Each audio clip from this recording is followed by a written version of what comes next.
So ಸ್ವಾಗತ ಎಲ್ಲರಿಗೂ, ಶುಭ ಸಂಜೆ and welcome back to the 10ನೇ ಲೆಕ್ಚರ್. ಸೊ ಎಷ್ಟು ಲೆಕ್ಚರ್ ಮಾಡಿದ್ದೀವಿ ಅಂದರೆ 250 ಕ್ವಶನ್ಸ್ ನಾವಿಲ್ಲಿ ಕಂಪ್ಲೀಟ್ ಮಾಡಿದ್ದೀವಿ ಅನಿಸುತ್ತೆ. ನಿಮಗೆ ಕಂಪ್ಲೀಟ್ ಪಿಕ್ಚರ್ ಸಿಗುತ್ತೆ ನಿಮಗೆ ಯಾವ ಕ್ವಶನ್ ಇಂಪಾರ್ಟೆಂಟ್ ಅಂತ. ಸೊ ನೆಕ್ಸ್ಟ್ ನಿಮ್ಗೆ ಏನಿರುತ್ತೆ, ಬರೀ ರಿವಿಷನ್ಸ್ ಕ್ಲಾಸಸ್ ಥರ ಇರುತ್ತೆ, ಜಾಸ್ತಿ ಎಕ್ಸ್ಪ್ಲನೇಷನ್ಸ್ ಇರಲ್ಲ. ನಿಮ್ಗಾಗಲೇ ಎಲ್ಲ ಆಗಿರುತ್ತಲ್ವ 10ನೇ ಕ್ಲಾಸಲ್ಲಿ. ಸೊ ಇನ್ನು ನೆಕ್ಸ್ಟ್ ಬರೋಂಥ ಕ್ಲಾಸಸ್ ಬೇಗ ಆಗುತ್ತೆ ಮತ್ತು ಎಲ್ಲ ರಿವಿಷನ್ಸ್ ಟೈಪ್ ಇರುತ್ತೆ. ಖಂಡಿತವಾಗ್ಲೂ ಮಿಸ್ ಮಾಡದೆ ಕೊನೆ ತನಕ ಡೈಲಿ 25 ಕ್ವಶನ್ಸು ಅಟೆಂಡ್ ಮಾಡಿ. ಸೊ ಮೊದಲನೇ question, which property distinguish a homogeneous mixture from a heterogeneous mixture. Homogeneous mixture ಅಂದ್ರೇನು? ಹೋಮೋಜಿನಿಯಸ್ ಮಿಕ್ಸ್ಚರ್ ಅಂತಂದರೆ ಅದರೊಳಗೆ ಎಲಿಮೆಂಟ್ಸ್, ಅದರೊಳಗಿರೋಂಥ ಎಲಿಮೆಂಟ್ಸ್ ಏನಾಗಿರುತ್ತೆ, ಯಾವಾಗಲೂ ಕೂಡ ಯೂನಿಫಾರ್ಮ್ ಆಗಿರುತ್ತೆ. ಫಾರ್ ಎಕ್ಸಾಂಪಲ್ ನಿಮಗೆ ವಾಟರ್ ಮತ್ತು ಶುಗರ್, ಓಕೆನಾ? ವಾಟರ್ ಮತ್ತು ಶುಗರ್ ಎಕ್ಸಾಂಪಲ್ ಕೊಟ್ಟರೆ, ಈ ವಾಟರ್ ಒಳಗಡೆ ಶುಗರ್ ಮಿಕ್ಸ್ ಆದರೆ ಏನಾಗುತ್ತೆ, ವಾಟರ್ ಆಗಿ ಕಾಣಿಸುತ್ತಲ್ವಾ? ಅಂದರೆ ನೀವು ಶುಗರ್ ವಾಟರ್ ಆದರೆ ವಾಟರ್ ಆಗಿ ಕಾಣಿಸುತ್ತಲ್ವಾ? ಈ ಥರ ಒಂದು ಮಿಕ್ಸರ್ ನಾವು ಏನಂತ ಕರಿತೀವಿ, ಹೋಮೋಜಿನಿಯಸ್ ಮಿಕ್ಸರ್ ಅಂತ ಕರಿತೀವಿ. ಈಗ ಹೆಟ್ರೋಜಿನಿಯಸ್ ಮಿಕ್ಸರ್ ಅಂದರೆ, ಫಾರ್ ಎಕ್ಸಾಂಪಲ್ ತಗೊಳ್ಳಿ, ಹೆಟ್ರೋಜಿನಿಯಸ್ ಮಿಕ್ಸರ್ಗೆ ವಾಟರ್ಗೆ ಮಣ್ಣು ಹಾಕಿದ್ರೆ, ಓಕೆನಾ, ವಾಟರ್ಗೆ ಮಣ್ಣು ಹಾಕಿದ್ರೆ ಅದೇನಾಗುತ್ತೆ, ಹೆಟ್ರೋಜಿನಿಯಸ್. ಅಲ್ಲಿ ಎರಡು ಥರದ ಮಿಕ್ಸರ್ಸ್ ಇರುತ್ತೆ, ಒಂದು ಮಣ್ಣು ಇನ್ನೊಂದು ವಾಟರ್, ಎರಡು ಡಿಸಾಲ್ವ್ ಆಗುತ್ತಾ? ಆಗಲ್ಲ. ಸೊ ಇದು ಎರಡನ್ನ ಯಾವುದು ಡಿಸಾಲ್ವ್ ಅಂದರೆ ಡಿಸ್ಟಿಂಗ್ವಿಶ್ ಮಾಡುತ್ತೆ ಅಂತ ಕೇಳಿದ್ದಾರೆ. ಸೊ ಫಸ್ಟ್ ಏನು, boiling point, chemical reaction, uniform composition, high density. ಇದ್ರೊಳಗೆ ಯೂನಿಫಾರ್ಮ್ ಆಗಿದ್ರೆ ಏನಂತ ಕರಿತೀವಿ, ಯೂನಿಫಾರ್ಮ್ ಆಗಿದ್ರೆ ಹೋಮೋಜಿನಿಯಸ್ ಅಂತ ಕರಿತೀವಿ. ನಾನ್ ಯೂನಿಫಾರ್ಮ್ ಆಗಿದ್ರೆ ಅದನ್ನ ಹೆಟ್ರೋಜಿನಿಯಸ್ ಅಂತ ಕರಿತೀವಿ. ಯೂನಿಫಾರ್ಮ್ ಅಂದ್ರೆ ಏನು, ಎಲ್ಲನೂ ಒಂದೇ ತರ ಕಾಣ್ತಾ ಇದ್ರೋದನ್ನು ಯೂನಿಫಾರ್ಮ್ ಅಂತ ಕರಿತೀವಿ ಅಲ್ವಾ? ಈಗ ನಾನ್ ಯೂನಿಫಾರ್ಮ್ ಅಂತಂದ್ರೆ ಎಲ್ಲ ಬೇರೆ ಬೇರೆ ತರ ಕಾಣ್ತಾ ಇದ್ರನ್ನ ನಾನ್ ಯೂನಿಫಾರ್ಮ್ ಅಂತ ಕರಿತೀವಿ. ಸೊ ಈ ಒಂದು ಹೋಮೋಜಿನಿಯಸ್ ಮಿಕ್ಸರ್ ಮತ್ತು ಹೆಟ್ರೋಜಿನಿಯಸ್ ಮಿಕ್ಸರ್ ಯಾವ್ದು ಡಿಫ್ರೆನ್ಶಿಯೇಟ್ ಮಾಡುತ್ತೆ ಅಂತಂದ್ರೆ ಯೂನಿಫಾರ್ಮ್ ಕಂಪೋಸಿಷನ್, ಅಂದ್ರೆ ಏಕರೂಪದ ಸಂಯೋಜನೆ ಇದನ್ನ ಡಿಫ್ರೆನ್ಶಿಯೇಟ್ ಮಾಡುತ್ತೆ. For a resistor with a constant resistance, the magnitude of heat produced is directly proportional to which of the following? ಸ್ಥಿರ ರೋಧವನ್ನು ಹೊಂದಿರುವ ರೋಧಕದಲ್ಲಿ ಉತ್ಪತ್ತಿಯಾಗುವ ಉಷ್ಣದ ಪ್ರಮಾಣವು ಈ ಕೆಳಗಿನ ಯಾವುಗಳಲ್ಲಿ ಯಾವುದಕ್ಕೆ ನೇರ ಅನುಪಾತದಲ್ಲಿದೆ? ಏನರ ಬಗ್ಗೆ ಮಾತಾಡ್ತಿದ್ದಾರೆ, ಉತ್ಪತ್ತಿಯಾಗುವ ಉಷ್ಣದ ಪ್ರಮಾಣವು ಅಂದರೆ ಹೀಟು ಯಾವುದಕ್ಕೆ ಡೈರೆಕ್ಟ್ ಆಗಿ ಪ್ರಪೋರ್ಷನ್ ಆಗಿದೆ ಅಂತ ಹೇಳಿದ್ದಾರೆ. ಸೊ ಈಗ ನೋಡ್ಬೋದು, ಈಗ ಕರೆಂಟ್ ಫ್ಲೋ ಆಗ್ತಾ ಇದ್ರೆ ಒಂದು ರೆಸಿಸ್ಟರ್ ಏನ್ ಮಾಡುತ್ತೆ, ಕರೆಂಟ್ನ ತಡಿಯೋಕ್ಕೆ ಟ್ರೈ ಮಾಡುತ್ತೆ, ಓಕೆನಾ? ಯಾವಾಗ ಈ ಕರೆಂಟ್ ಫ್ಲೋನ ತಡಿಯೋಕ್ಕೆ ಟ್ರೈ ಮಾಡುತ್ತೆ, ಈ ಎಲೆಕ್ಟ್ರಿಕ್ ಎನರ್ಜಿ ಏನಾಗುತ್ತೆ, ಹೀಟ್ ಎನರ್ಜಿಯಾಗಿ ಕನ್ವರ್ಟ್ ಆಗುತ್ತೆ. ಎಲೆಕ್ಟ್ರಿಕ್ ಎನರ್ಜಿ ಏನಾಗುತ್ತೆ, ಹೀಟ್ ಎನರ್ಜಿಯಾಗಿ ಕನ್ವರ್ಟ್ ಆಗುತ್ತೆ. ಈ ಒಂದು ಪ್ರೊಸೆಸ್ ನಾವು ಎಲ್ಲಿ ಯೂಸ್ ಮಾಡಿರ್ತೀವಿ ಅಂದರೆ ಐರನ್ ಬಾಕ್ಸ್ಗಳಲ್ಲಿ ನೋಡಿರ್ಬೋದು, ಅಲ್ಲೇನೋ ರೆಸಿಸ್ಟರ್ಸ್ ಯೂಸ್ ಮಾಡಿರ್ತಾರೆ. ಯಾವಾಗ ಏನಾಗುತ್ತೆ, ಹೀಟ್ ಪ್ರೊಡ್ಯೂಸ್ ಆಗುತ್ತೆ, ಓಕೆನಾ? ಈಗ ಇನ್ನೊಂದು ಬೆಸ್ಟ್ ಎಕ್ಸಾಂಪಲ್ ನೋಡೋದಾದ್ರೆ, ಸೊ ಫಾರ್ ಎಕ್ಸಾಂಪಲ್ ಈಗ ಮನೇಲಿ ಮೋಟರ್ ಹಾಕಿರ್ತೀರಾ ಅಥವಾ ಯಾವನೋ ಒಂದು ವೈರ್ ಹೈ ವೋಲ್ಟೇಜ್ ಮಿಷಿನ್ಗೆ ಏನೋ ಕನೆಕ್ಟ್ ಮಾಡಿರ್ತೀರಾ. ನೀವು ಆಫ್ ಮಾಡಾದ್ಮೇಲೆ ಆ ವೈರ್ ನೋಡಿದ್ರೇನೆ ಆ ವೈರ್ ಏನಾಗುತ್ತೆ, ಬಿಸಿ ಫೀಲ್ ಆಗುತ್ತೆ ನಿಮಗೆ. ಯಾಕೆ, ರೆಸಿಸ್ಟೆನ್ಸ್ ಏನಾಗಿರುತ್ತೆ, ರೆಸಿಸ್ಟೆನ್ಸ್ ಆಗಿ ಹೀಟು ಜನರೇಟ್ ಆಗಿರುತ್ತೆ. ಸೊ ಇಲ್ಲಿ ಏನಪ್ಪ ಅಂತಂದ್ರೆ, ಜಾಸ್ತಿ ರೆಸಿಸ್ಟೆನ್ಸ್ ಇದ್ರೆ, ಕಾನ್ಸ್ಟೆಂಟ್ ಆಗಿ ರೆಸಿಸ್ಟೆನ್ಸ್ ಇದ್ರೆ ಏನಾಗುತ್ತೆ, ಹೀಟು ಜಾಸ್ತಿ ಆಗ್ತಾ ಇರುತ್ತೆ. ನಮ್ಗೆ ಇಲ್ಲಿ ಕ್ವಶನ್ ಅಲ್ಲಿ ಏನು ಕೇಳಿರೋದು, ಉತ್ಪತ್ತಿಯಾಗುವ ಉಷ್ಣದ ಪ್ರಮಾಣವು ಈ ಕೆಳಗಿನ ಯಾವುದಕ್ಕೆ ನೇರ ಅನುಪಾತದಲ್ಲಿ ಇರುತ್ತದೆ? ಸೊ ಯಾವಾಗ ಹೀಟ್ ಜಾಸ್ತಿ ಆಗುತ್ತೆ, ರೆಸಿಸ್ಟೆನ್ಸು, ಈ ರೆಸಿಸ್ಟೆನ್ಸ್ಗೆ ಜಾಸ್ತಿ ಎಲೆಕ್ಟ್ರಿಸಿಟಿ ಬರ್ತಾ ಇದ್ರೆ ಅವಾಗ ಏನಾಗುತ್ತೆ, ಹೀಟು ಜಾಸ್ತಿ ಆಗುತ್ತೆ ಅಲ್ವಾ? ಹೀಟು ಜಾಸ್ತಿ ಆಗುತ್ತೆ. ಸೊ ಯಾವಾಗ ಜಾಸ್ತಿ ಎಲೆಕ್ಟ್ರಿಸಿಟಿ ಅಂದರೆ ಕರೆಂಟ್ ಇರುತ್ತೋ ಆವಾಗ ಹೀಟು ಕೂಡ ಜಾಸ್ತಿ ಇರುತ್ತೆ. ಅಂದ್ರೆ ಏನು ಹೇಳ್ಬೋದು, heat is directly proportional to current ಅಂತ ನಾವು ಅನ್ಬೋದಾ? ಅರ್ಥ ಆಯ್ತಾ? ಆಪ್ಷನ್ಸ್ ನೋಡೋಣ. Square of the current flowing through the resistor. ನೋಡಿ, ರೋಧಕದ ಮೂಲಕ ಹರಿಯುವ ವಿದ್ಯುತ್ ಪ್ರವಾಹದ ವರ್ಗಕ್ಕೆ ಇಲ್ಲೇನು ಸ್ಕ್ವೇರ್ ಅಂತ ಕರೆದಿದ್ದಾರೆ. ಸ್ಕ್ವೇರ್ ಅಂದ್ರೆ ಏನು, 2 times of the current flowing through the resistor. ಜಾಸ್ತಿ ರೆಸಿಸ್ಟರ್ ಒಳಗಡೆ ಕರೆಂಟ್ ಫ್ಲೋ ಆದ್ರೆ ಏನಾಗುತ್ತೆ, ಜಾಸ್ತಿ ಹೀಟ್ ಪ್ರೊಡ್ಯೂಸ್ ಆಗುತ್ತೆ. ಮೊದಲನೇ ಆಪ್ಷನ್ನೇ ಕರೆಕ್ಟು, ಈಸಿ ಅಲ್ವಾ? Which multicellular organism shows fragmentation as the common mode of asexual reproduction. ಯಾವ ಬಹುಕಾಶೀಯ ಜೀವಿಯು ನಿರ್ಲಿಂಗ ಸಂತಾನೋತ್ಪತ್ತಿಯ ಸಾಮಾನ್ಯ ವಿಧಾನವಾಗಿ ತುಂಡು ಹರಿಸುವಿಕೆ ತೋರಿಸುತ್ತದೆ? ತುಂಡು ಹರಿಸುವಿಕೆ ಅಂದ್ರೆ ಏನಿಲ್ಲ, ಈಗ ಇದೊಂದು ಪ್ಲಾಂಟ್ ಬಾಡಿ, ಓಕೆನಾ? ಈ ಬಾಡಿ ಏನಾಗುತ್ತೆ, ಅರ್ಧ ಕಟ್ ಆಗುತ್ತೆ. ಅವಾಗ ಇದೊಂದು ಪ್ಲಾಂಟ್ ಬಾಡಿಯಾಗಿ ಉಟ್ಕೊಳ್ಳುತ್ತೆ. ಅವಾಗ ಇದೇ ಒಂದು ಲಿವಿಂಗ್ ಆರ್ಗನಿಸಮ್ಸು, ಈ ತರ ಒಂದು ರಿಪ್ರೊಡಕ್ಷನ್ ಆಗುವಂತ ಒಂದು ಪ್ರಾಸೆಸ್ನ ನಾವೇನಂತ ಕರಿತೀವಿ ಅಂದರೆ ಫ್ರಾಗ್ಮೆಂಟೇಷನ್ ಅಂತ ಕರಿತೀವಿ, ಅಂದರೆ ತುಂಡು ಹರಿಸುವಿಕೆ ಅಂತ ಕರಿತೀವಿ. ನಾವು ನೆನ್ನೆನೂ ಕ್ಲಾಸಲ್ಲಿ ಈ ಕ್ವಶನ್ಸ್ನ ನೋಡಿದ್ವಿ. ಫಾರ್ ಎಕ್ಸಾಂಪಲ್ ಯಾವುದು, ನೆನ್ನೆ ಕ್ಲಾಸಲ್ಲಿ ಯಾವ ಎಕ್ಸಾಂಪಲ್ ನೋಡಿದ್ವಿ, ಆಲ್ಗೆ ಬಗ್ಗೆ ನೋಡಿದ್ವಿ, ಅಂದರೆ ಪಾಚಿ ಬಗ್ಗೆ ನೋಡಿದ್ವಿ. ಈ ಕ್ಲಾಸಲ್ಲಿ ಯಾವ್ದ್ರ ಬಗ್ಗೆ ಕೇಳಿದ್ರೆ ನೋಡೋಣ. ಆಪ್ಷನ್ಸ್ ನೋಡೋಣ. Spirogyra, bryophyllum, orange, jasmine. Jasmine ಅಂದ್ರೆ ಏನು, ಫ್ಲವರ್. ಆರೆಂಜ್ ಅಂದ್ರೆ ಹಣ್ಣು. ಹಣ್ಣು ಯಾವತ್ತಿಂದ ಫಾರ್ಮ್ ಆಗುತ್ತೆ, ಒಂದು ಒಳಗಡೆ ಬೀಜ ಇರುತ್ತೆ, ಆ ಬೀಜನ ಓವಿಯೂಲ್ ಅಂತ ಕರಿತೀವಿ, ಅದನ್ನ ಏನಂತ ಕರಿತೀವಿ, ಓವರಿ ಅಂತ ಕರಿತೀವಿ. ಈ ಥರ ಒಂದು ಸೆಕ್ಷುವಲ್ ಅಂದರೆ ಸೆಕ್ಷುವಲ್ ರಿಪ್ರೊಡಕ್ಷನ್ ಅಲ್ಲಿ ಫಾರ್ಮ್ ಆಗುವಂಥದ್ದು ಇದು ಆರೆಂಜು. ಸೊ ಜಾಸ್ಮಿನ್ ಫ್ಲವರ್ ಅಲ್ವಾ, ಇದು ಕೂಡ ಸೆಕ್ಷುವಲ್ ಆಗಿರ್ಬೋದು ಮತ್ತು ಸೆಕ್ಷುವಲ್ ಆಗಿರ್ಬೋದು. ಮತ್ತು ಇಲ್ಲಿ ಯಾವುದೂ ಕೂಡ ತುಂಡರಿಸುವಿಕೆ ಅಂದರೆ ಫ್ರಾಗ್ಮೆಂಟೇಷನ್ ಆಗೋದಿಲ್ಲ. ಆಪ್ಷನ್ ಎಲಿಮಿನೇಟ್ ಮಾಡ್ಬೋದಾ? ಬೈರೋಫೈಲಮ್ ನಾವು ನೋಡಿದ್ವಿ. ಬೈರೋಫೈಲಮ್ ಅಂದ್ರೇನು?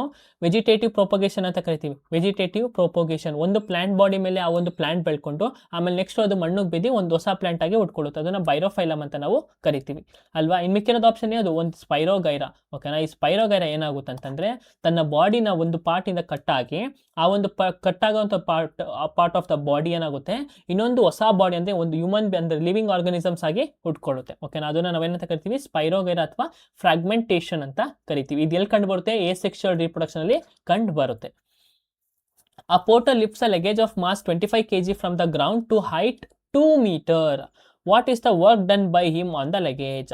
ಒಬ್ಬ ಪೋರ್ಟರ್ 25 kg ದ್ರವ್ಯ ರಾಶಿಯ ಲಗೇಜ್ ಅನ್ನು ನೆಲದಿಂದ 2 ಮೀಟರ್ ಎತ್ತರಕ್ಕೆ ಎತ್ತುತ್ತಾನೆ.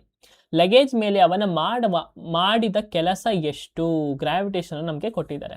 ಸೊ ಈಗ ವರ್ಕ್ಗೆ ಫಾರ್ಮುಲಾ ಏನು? ನಮ್ಗೆ ಏನು ಕೇಳ್ತಿದ್ದಾರೆ? ವರ್ಕ್ ಡನ್ ಎಷ್ಟು ಮಾಡಿದ್ದಾನೆ ಅಂತ. ಸೊ ವರ್ಕ್ಗೆ ಫಾರ್ಮುಲಾ ಏನು? ಒಂದು ಮಾಸ್ ಬೇಕು, ಅದಾದ್ಮೇಲೆ ಆ ಹೈಟ್ ಬೇಕು, ಇಂಟು ಇನ್ನೊಂದೇನು ಬೇಕು? ಗ್ರಾವಿಟಿ. ಈ ಮೂರು ಇದ್ರೆ ನಮಗೆ ವರ್ಕ್ಗೆ ಫಾರ್ಮುಲಾ ಸಿಗುತ್ತೆ. ಸಬ್ಸ್ಟಿಟ್ಯೂಟ್ ಮಾಡೋಣ. ಈಗ ವರ್ಕ್ ಈಸ್ ಈಕ್ವಲ್ ಟು ನಮ್ಗೆ ಕೇಳಿರೋದೇನು? ವರ್ಕೆ ಎಮ್ ಎಷ್ಟು? ಮಾಸ್ ಎಷ್ಟು? 25 kg ಇಂಟು ಹೈಟ್ ಎಷ್ಟೈತೆ? 2 ಮೀಟರ್. ಗ್ರಾವಿಟಿ ಎಷ್ಟು? 10 ಮೀಟರ್ ಪರ್ ಸೆಕೆಂಡ್. ಸೊ ಎಷ್ಟಾಯ್ತು ಈಗ? 25 ಇಂಟು 2 50, 50 ಇಂಟು 10 ಎಷ್ಟು? 50 ಇಂಟು 10 500. ಸೊ ಎಷ್ಟು? 500 joule is the answer. Question ಬಂದಾಗ ಒಂದು ಫಾರ್ಮುಲಾ ಹಾಕೊಳ್ಳಿ, ಫಾರ್ಮುಲಾ ಹಾಕೊಂಡು ಸಬ್ಸ್ಟಿಟ್ಯೂಟ್ ಮಾಡಿ. ಓಕೆನಾ, ಇನ್ ಕೇಸ್ ಒಂದು ಫಾರ್ಮುಲಾ ಅಂದ್ರೆ ಈ ಕ್ವೆಶನ್ ತುಂಬಾ ದೊಡ್ಡದಿತ್ತಂತಂದ್ರೆ ಆಪ್ಷನ್ಗೆ ಹೋಗಿ ಡೈರೆಕ್ಟ್ ಆಗಿ ನಿಮಗೆ ಆನ್ಸರ್ ಸಿಗುತ್ತೆ. Which part of the food conducting complex tissue in plants is tabular and has perforated wall? ಸಸ್ಯಗಳಲ್ಲಿ ಆಹಾರ ಸಾಗಿಸುವ ಸಂಕೀರ್ಣ ಅಂಗಾಂಶದ ಯಾವ ಭಾವ ಕೊಳವೆಯ ಆಕಾರದಲ್ಲಿದೆ ಮತ್ತು ರುದ್ರವಿರುವ ಗೋಡೆಗಳನ್ನು ಹೊಂದಿರುತ್ತದೆ? ಸೊ ಈಗ ಫುಡ್ ಕಂಡಕ್ಟಿಂಗ್ ಕಾಂಪ್ಲೆಕ್ಸ್ ಟಿಶ್ಯೂ ನಾವು 2 ತರ ಟಿಶ್ಯೂ ನೋಡ್ತೀವಿ. ಒಂದು ಝೈಲಮ್ ಅಂತ ಕರಿತೀವಿ, ಇನ್ನೊಂದು ಫ್ಲೋಯಮ್ ಅಂತ ಕರಿತೀವಿ. ಈ ಝೈಲಮ್ ಏನು ಮಾಡುತ್ತೆ? ಫ್ಲೋಯಮ್ ಮಾಡುತ್ತೆ. ಈ ಝೈಲಮ್ ಏನು ಮಾಡುತ್ತೆ? ವಾಟರ್ನ ಟ್ರಾನ್ಸ್ಪೋರ್ಟ್ ಆಗುತ್ತೆ. ವಾಟರ್ ಆ್ಯಂಡ್ ಮಿನರಲ್ಸ್ ಅಂತ ಕರಿತೀವಿ. ಒಂದು ಪ್ಲಾಂಟ್ ಬಾಡಿಯಲ್ಲಿ ವಾಟರ್ ಮತ್ತು ಮಿನರಲ್ನ ಟ್ರಾನ್ಸ್ಫರ್ ಮಾಡೋದನ್ನ ಝೈಲಮ್ ಅಂತ ಕರಿತೀವಿ. ಫುಡ್ ಟ್ರಾನ್ಸ್ಫರ್ ಮಾಡೋದನ್ನ ಏನಂತ ಕರಿತೀವಿ? ಫ್ಲೋಯಮ್ ಅಂತ ಕರಿತೀವಿ. ಅರ್ಥ ಆಯ್ತಾ? ಈಗ ನಮ್ಗೆ ಯಾವ್ದ್ರ ಬಗ್ಗೆ ಕೇಳ್ತಿದ್ದಾರೆ? ಫುಡ್ ಕಂಡಕ್ಟಿಂಗ್ ಕಾಂಪ್ಲೆಕ್ಸ್ ಟಿಶ್ಯೂ ಬಗ್ಗೆ ಕೇಳ್ತಿದ್ದಾರೆ, ಅಂದರೆ ಫ್ಲೋಯಮ್ ಬಗ್ಗೆ ಕೇಳ್ತಿದ್ದಾರೆ.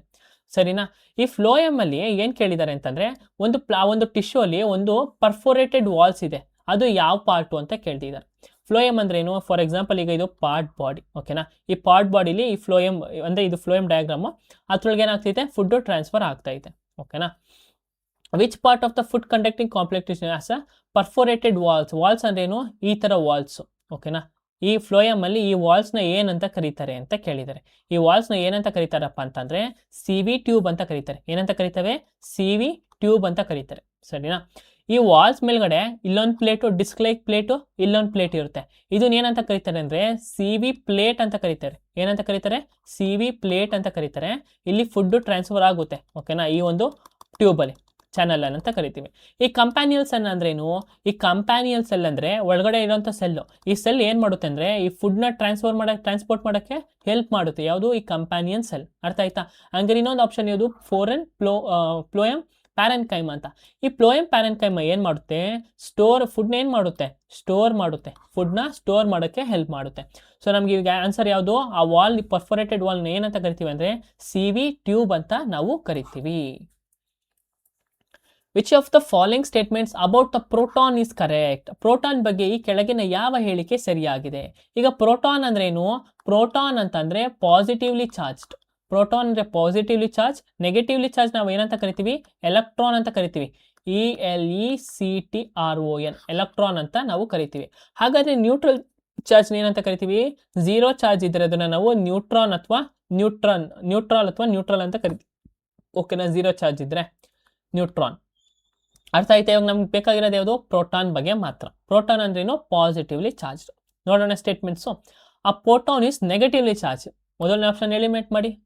ಪ್ರೋಟಾನ್ ಒಂದು ಪಾಸಿಟಿವ್ ಚಾರ್ಜ್, ಎಲ್ಲಿ? ಆಟಮ್ ಒಳಗಡೆ. ಆ proton is positively charge and ಆ mass is 1/2000 of the hydrogen atom. ಏನು ಕೇಳಿದ್ದಾರೆ 1/2000 ಆಫ್ ಹೈಡ್ರೋಜನ್ ಆಟಮ್ ಹೋಲ್ಡಲ್ಲಿ ಇಡಿ, ನಮಗೆ ಇದು ಗೊತ್ತಿಲ್ಲ. ಓಕೆನಾ, ಹೋಲ್ಡಲ್ಲಿ ಇಡಿ. ನೆಕ್ಸ್ಟ್ ಆಪ್ಷನ್ ನೋಡೋಣ. A proton is positively charge and is mass is taken as 1 unit, 1 atomic unit, 1 AUM ಅಂತ ಕರಿತೀವಾ? ಅರ್ಥ ಆಯ್ತಾ? ನಾವು ಇದು ಓದಿದ್ದೀವಿ. A proton is neutral in charge and as a mass is a neutral ಅಂತ ಕೇಳಿದ್ದಾರೆ ನೋಡಿ. A proton is neutral, a proton ಏನು ಪಾಸಿಟಿವ್. ಆಪ್ಷನ್ ಡಿ ನೀವು ಎಲೆಕ್ಟ್ ಮಾಡಿ. ನಮಗೆ ಇಲ್ಲಿ ಉಳಿದಿರೋ ಆಪ್ಷನ್ ಯಾವುದು? ಬಿ ಮತ್ತು ಸಿ. ನಾವು ಇದ್ರೊಳಗೆ ಅವ್ರು ಇಲ್ಲಿ ಏನು ಕೊಟ್ಟಿದ್ದಾರೆ? ಮಾಸ್ ಕೊಟ್ಟಿದ್ದಾರೆ. ಪ್ರೋಟಾನ್ನ ಮಾಸ್ ಎಷ್ಟು ಅಂತ ಕೇಳಿದ್ದಾರೆ. 1/2000 of the hydrogen atom. Hydrogen mass ಎಷ್ಟು? ಅಟಾಮಿಕ್ ನಂಬರ್ ಎಷ್ಟು? ಹೈಡ್ರೋಜನ್ 1. ಸೊ ನಮಗೆ ಇದು ಅಕ್ಯುರೇಟ್ ಆಗಿ ಗೊತ್ತಿಲ್ಲ, ಬಟ್ ನಾವು ಓದ್ಬೇಕಾದ್ರೆ ಏನು, ಆ ಪ್ರೋಟಾನ್ ಒಂದು ಪಾಸಿಟಿವ್ ಚಾರ್ಜ್, ಇದ್ರ ಮಾಸ್ ಏನಿರುತ್ತೆ ಅಂದರೆ 1 ಯೂನಿಟ್, ಅಂದರೆ 1 ಅಟಾಮಿಕ್ ಯೂನಿಟ್ ಆಗಿ ನಾವು ತಗೊಳ್ತೀವಿ. So option C is the correct answer. B ಯಾಕೆ ಕರೆಕ್ಟ್ ಅಲ್ಲ ಅಂತಂದರೆ, ಯಾವಾಗಲೂ ಕೂಡ ನೋಡಿ, ಪ್ರೋಟಾನ್ ಜಾಸ್ತಿ ವೆಯ್ಟ್ ಇರುತ್ತಾ, ಎಲೆಕ್ಟ್ರಾನ್ಸ್ ಜಾಸ್ತಿ ವೆಯ್ಟ್ ಇರುತ್ತಾ? ನನಗೆ ಹೇಳಿ. ನಿಮಗೆ 2 ಮಿನಿಟ್ಸ್ ಕೊಡ್ತೀನಿ, ನೀವೇ ಹೇಳಿ. ಪ್ರೋಟಾನ್ ಜಾಸ್ತಿ ವೆಯ್ಟ್ ಇರುತ್ತಾ, ಎಲೆಕ್ಟ್ರಾನ್ ಜಾಸ್ತಿ ವೆಯ್ಟ್ ಇರುತ್ತಾ? ಯಾವ್ದು ವೆಯ್ಟಿ ಜಾಸ್ತಿ ಇರುತ್ತಪ್ಪ ಅಂದರೆ ಎಲೆಕ್ಟ್ರಾನ್, ಅಂದರೆ ಪ್ರೋಟಾನ್ನ ವೆಯ್ಟು ತುಂಬ ಜಾಸ್ತಿ ಇರುತ್ತೆ, ಎಲೆಕ್ಟ್ರಾನ್ನ ವೆಯ್ಟು ತುಂಬ ಕಡಿಮೆ ಇರುತ್ತೆ. ಓಕೆನಾ, ಪ್ರೋಟಾನ್ ವೆಯ್ಟ್ ಏನಿರುತ್ತೆ? ತುಂಬ ಜಾಸ್ತಿ ಇರುತ್ತೆ. ಸೊ ಒಂದು ಎಲೆಕ್ಟ್ರಾನ್ ವೆಯ್ಟ್ ಎಷ್ಟಿರುತ್ತಪ್ಪ ಅಂದರೆ 1840 ಅಂತ ನಾವು ಮೆಜರ್ ಮಾಡ್ಬೋದು. ಇನ್ ಕೇಸ್ ಇಲ್ಲ ಅಂದರೆ 1840 ಆಫ್ ಹೈಡ್ರೋಜನ್ ಆಟಮ್ ಅಂತ ಕೊಟ್ಟಿದ್ರೆ ನಾವು ಈ ಒಂದು ಆಪ್ಷನ್ ಏನಾಯ್ತಿತ್ತು? ಕರೆಕ್ಟ್ ಆಗ್ತಾ ಇತ್ತು. ಸರಿನಾ? ಏನಾಗ್ತಿತ್ತು? ಕರೆಕ್ಟ್ ಆಗ್ತಿತ್ತು. 1840 ಅಲ್ವಾ, 1836 ನಿಯರ್ ಟು 1840 ಅಂತ ನಾವು ಕರಿತೀವಿ. ಓಕೆನಾ, ಅಟಾಮಿಕ್ ಮಾಸ್ ಯಾವ್ದು ಜಾಸ್ತಿ ಇರುತ್ತೆ? ಪ್ರೋಟಾನ್ದು ಜಾಸ್ತಿ ಇರುತ್ತೆ. Which of the following is a SI unit of wait? Simple question. ತೂಕದ SI ಏಕಮಾನ ಯಾವುದು? ತೂಕ ಅಂತಂದ್ರೆ ಏನು? ತೂಕ ನಾವೇನು ಮಾಡ್ತೀವಿ? ಅಂಗಡಿಗೆ ಹೋದ್ರೆ KG ಲೆಕ್ಕ ಹಾಕ್ತಾರಲ್ವಾ? KG ಅಂದರೆ ಕಿಲೋಗ್ರಾಮ್ ಅಂತ ಕರಿತೀವಿ. So SI unit of weight ಏನು? Kilogram. Option C is the correct. ಹಂಗಾರೆ ಜೌಲ್ ಯಾವುದಕ್ಕೆ? ಪ್ಯಾಸ್ಕಲ್ ಯಾವುದಕ್ಕೆ? ನ್ಯೂಟನ್ ಯಾವುದಕ್ಕೆ? ನ್ಯೂಟನ್ ಯಾವುದಕ್ಕೆ? ಫೋರ್ಸ್ ಅಂತ ಗೊತ್ತು. ಜೌಲ್ ಏನು ನಾವು ಅವಾಗಲೇ ನೋಡೋದ್ವಲ್ಲ, ವರ್ಕ್ ಡನ್ ಅಲ್ವಾ? Pascal pressure. ಪ್ಯಾಸ್ಕಲ್ ಯಾವುದು? SI ಯೂನಿಟ್ ಆಫ್ ಪ್ರೆಷರ್ ಅಂತ ನಾವು ಕರಿತೀವಿ. Which type of blood vessels has thick elastic walls to withstand high pressure? ಹೆಚ್ಚಿನ ಒತ್ತಡವನ್ನು ತಡೆದುಕೊಳ್ಳಲು ಯಾವ ರೀತಿಯ ರಕ್ತನಾಳದ ದಪ್ಪ ಸ್ಥಿತಿಸ್ಥಾಪಕ ಗೋಡೆಗಳನ್ನು ಹೊಂದಿದೆ? ಸೊ ಇಲ್ಲಿ ಎಂತ್ರ ಬಗ್ಗೆ ಮಾತಾಡ್ತಿದ್ದಾರೆ? ಒಂದು ಬ್ಲಡ್ ವೆಸಲ್ಸ್ ಅಂತ ಮಾತಾಡ್ತಿದ್ದಾರೆ. ಎಂತ್ರ ಬಗ್ಗೆ? ಬ್ಲಡ್ ವೆಸಲ್ಸ್ ಬಗ್ಗೆ ಮಾತಾಡ್ತಿದ್ದಾರೆ. ಸೊ ನಾವೀಗ ಬ್ಲಡ್ ವೆಸಲ್ಸ್ ಅಂತ ಬಂದಾಗ ನಮ್ಗೆ ಯಾವುದೇ ನೆನಪಾಗಬೇಕು? ಆರ್ಟರಿ ಮತ್ತು ವೇನ್. ಓಕೆನಾ, ಆರ್ಟರಿ ಮತ್ತು ವೇನ್ಸು ನಮಗೆ ನೆನಪಾಗಬೇಕು. ಸೊ ಈಗ ವೇನ್ಸ್, ಆರ್ಟರಿ ಯಾವ್ದ್ರೊಳಗೆ ಯಾವುದು ಹೈ ಪ್ರೆಷರ್ ತಡ್ಕೊಳ್ಳುತ್ತೆ? ಅಂದರೆ ಯಾವುದು ಹೈ ಪ್ರೆಷರಲ್ಲಿ ಯಾವ್ದು ಇರುತ್ತೆ? Low pressure ಯಾವಿರುತ್ತೆ?